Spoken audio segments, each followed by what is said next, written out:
I see it, it's like nobody's safe. They be watching like I'm running the I really tape. fucking hope this is focused, and I really hope I can not look at myself this whole video, because there's a camera there's a mirror right there, and I have a problem with looking at myself in my whole videos. Gotta make sure I don't look fat. Alright. Hi guys. I haven't filmed in a really long time. The last video I think I sat down to film was that video with my niece Maxine, and that's the last time like I've really filmed a video. But I'm back and I'm fucking better than ever. Literally, better than ever. My eyelash is like poking the corner of my eye kind of. And it hurts. But yeah, so today's video is gonna be about, well, you'll see the title, but recently I became a bikini barista. It was short-lived, so we're gonna get into this. But basically the only person who really knows that I was a bikini barista was my mom. So I have a lot of other family, and some of my family members do watch my YouTube videos, so this is probably how they're gonna find out about my short-lived little stint. And oh my god, there's a fly in my room. As a bikini barista, I don't know why I'm putting quotation marks around it, because that's what I was. I was a bikini barista for a while. So yeah, I'm just gonna get right into the fucking video. I asked people on my Instagram and my Snapchat to ask me some questions about like me being a bikini barista, and I'm going to answer them now. But yeah, basically I got hired I think around May, in the very beginning of May. So I was still in school, still in high school, to be a bikini barista. This is something I've been wanting to do. I talked about it in a vlog a while ago. Like, being a bikini barista was something I always said I'm gonna do. And it was fun, I liked it, but there was lots of like pros and cons to it. I'm no longer one. I haven't worked at the stand since July 1st I think was my last day. And I'll get into that, why I don't work there anymore, because where I worked was kind of shitty, what they did to me, but it's okay. I'm going to get into these questions now. One of the questions was, what was the hardest part? I'd say the hardest part was being like, I don't know. The hardest part was pretending, for me, at least for me, because I can't fake shit, and I had to fake that I really cared about these guys to get good tips.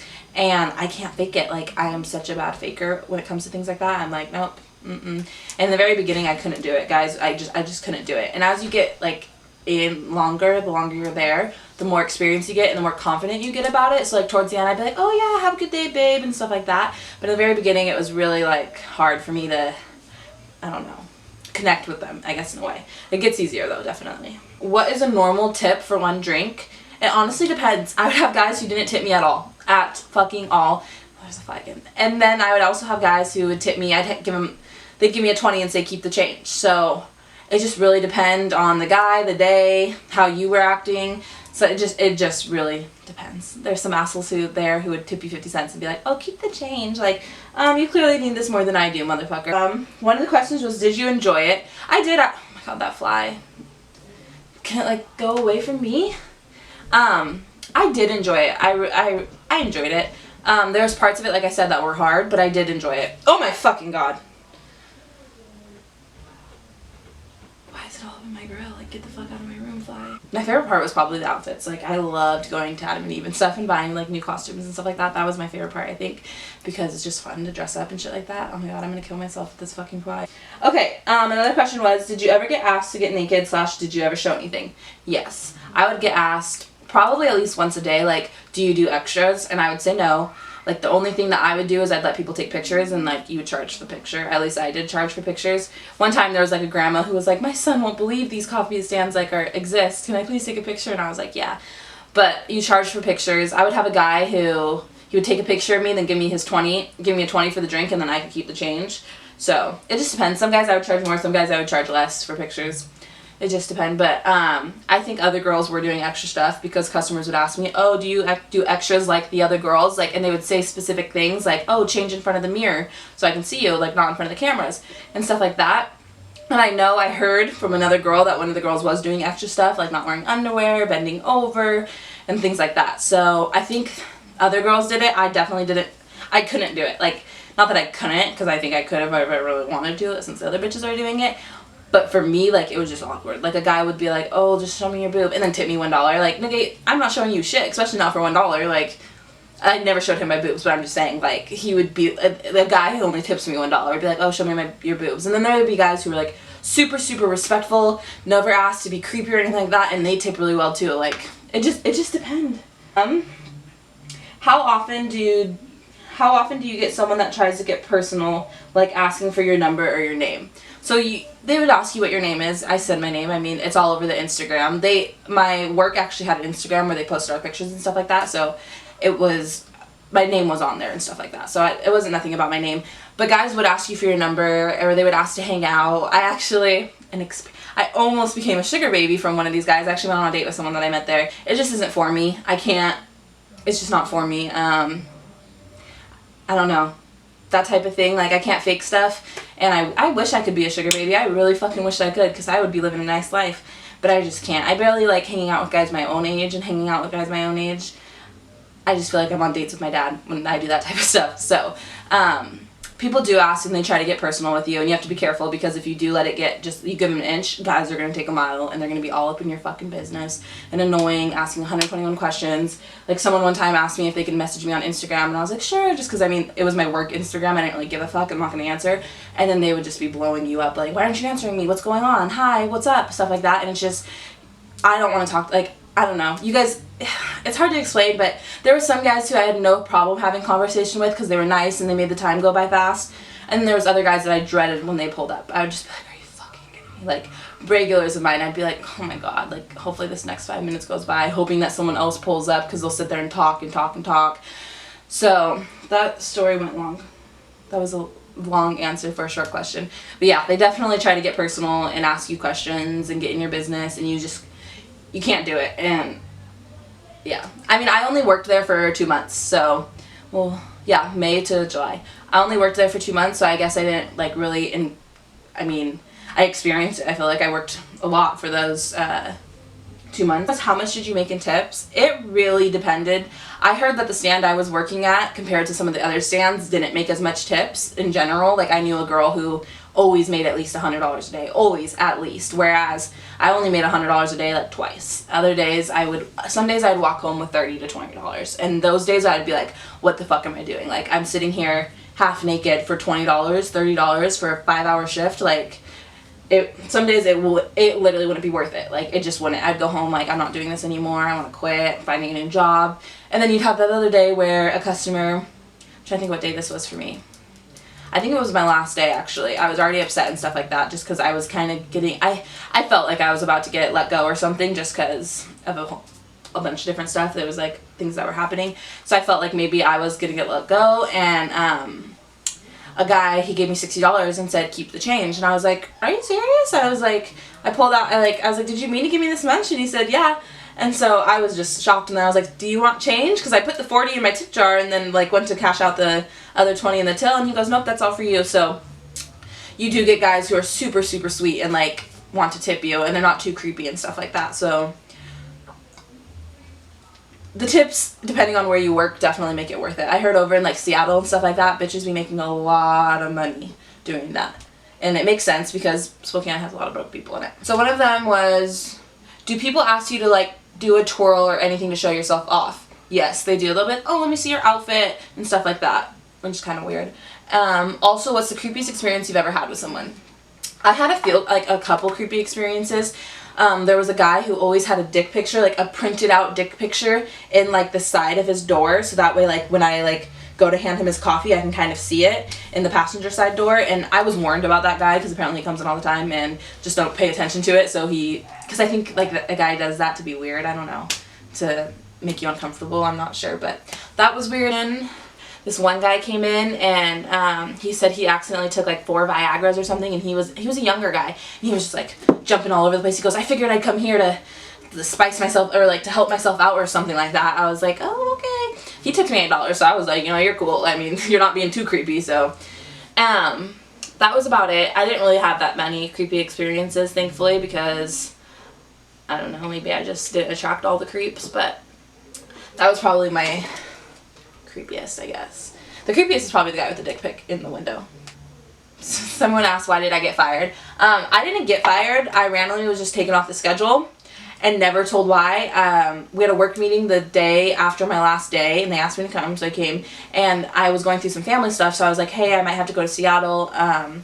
When am I working? Because I wasn't on the schedule. And she goes, oh, just let me know when you're back. So I texted her 2-3 days later, and I was like, hey, I'll be back by this weekend, like I said.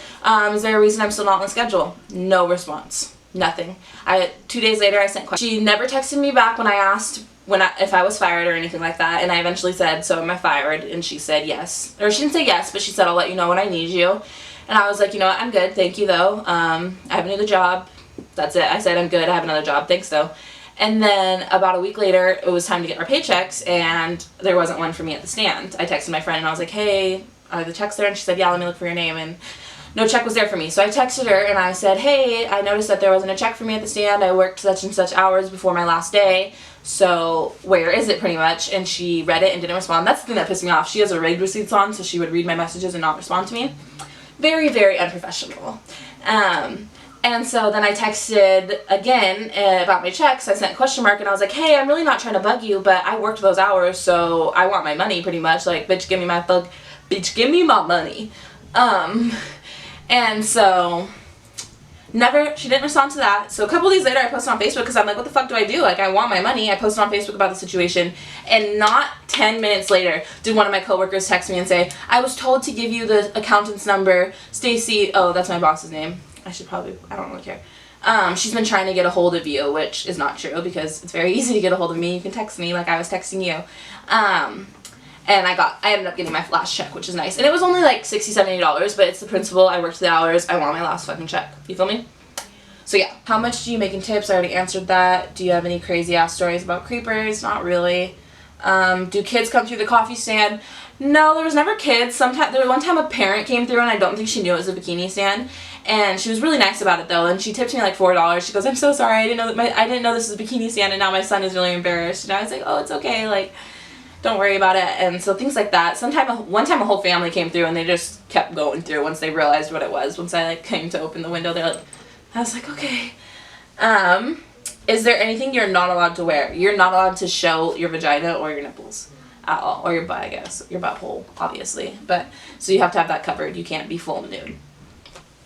Other than that, pretty much let you wear whatever the fuck you want. Weirdest customer experience. I don't know. I don't think I really had that many weird customer experiences now, like, thinking about it. I honestly, like, have blocked it all out. Oh, weirdest customer experience. On my first fucking day of training. First day. Probably an hour and a half into the shift. Guess who rolls up? My 7th grade math teacher. I think it was my 8th grade, probably, actually. Yeah, I think it was my 8th grade. Either way, my middle school math teacher was there. And as soon as we made eye contact, you could tell we both kind of were like, oh, that's who that is. Like, and I was wearing a schoolgirl outfit. Like, just, oh, worst part, I think, was that. That was probably my most embarrassing, because I was just like, oh my god. And I was always worried that, like, my uncle or something would come through the stand. That was, like, one of my big fears.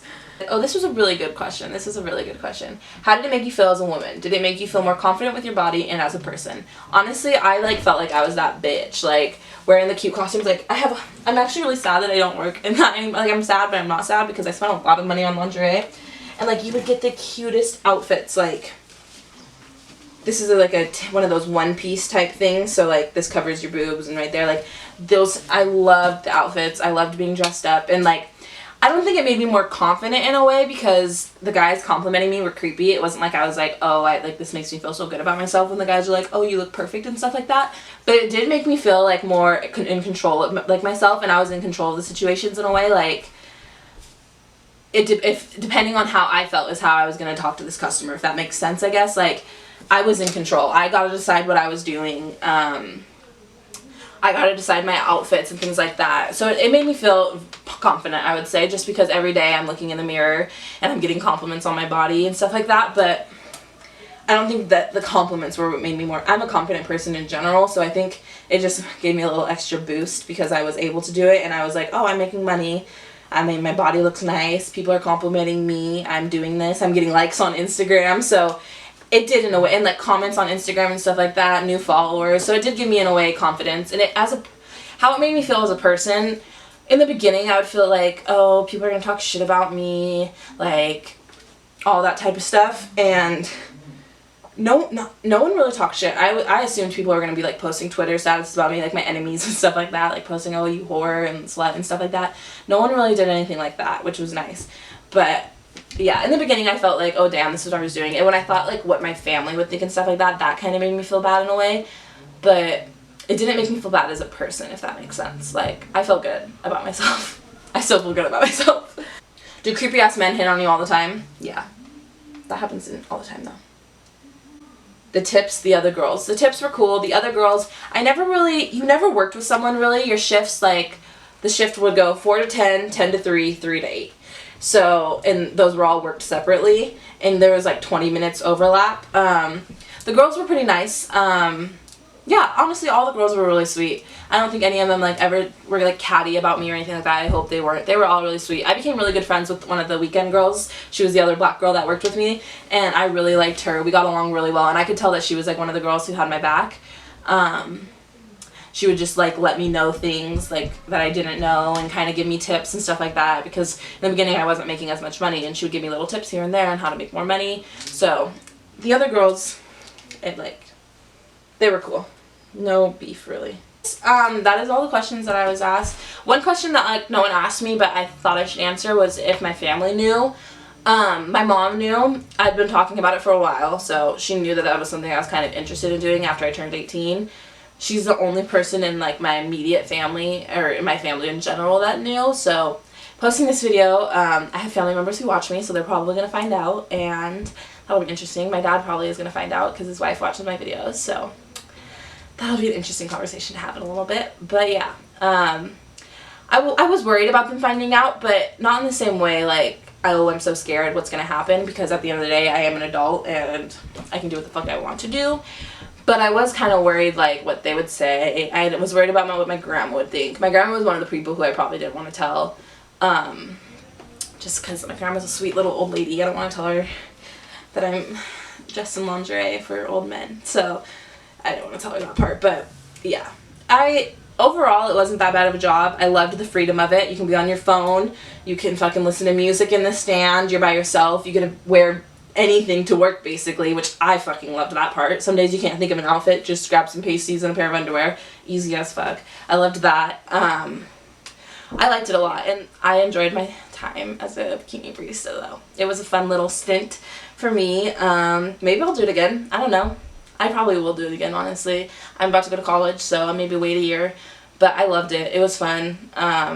The worst part was days when you didn't get a lot of tips, honestly. And you would get asshole guys who, like, you were just like, you rude ass, fucking disgusting ass, fucking creep. Like, that's what you would get sometimes. But other than that, it was a pretty good experience for me. I made pretty good money, although I did not save any of it. So that fucking sucks. But yeah, so if you guys liked this video, give it a thumbs up. If you want me to hear me talk more about my stupid fucking life, then you can subscribe to my YouTube channel. So yeah, I will be back with more videos, and I hope you guys like this one. Don't forget to like and subscribe and comment down below, and I will see you in my next one. Giving it up, ay, that's all that just I ain't giving it up. Don't know who real when the push gonna shove.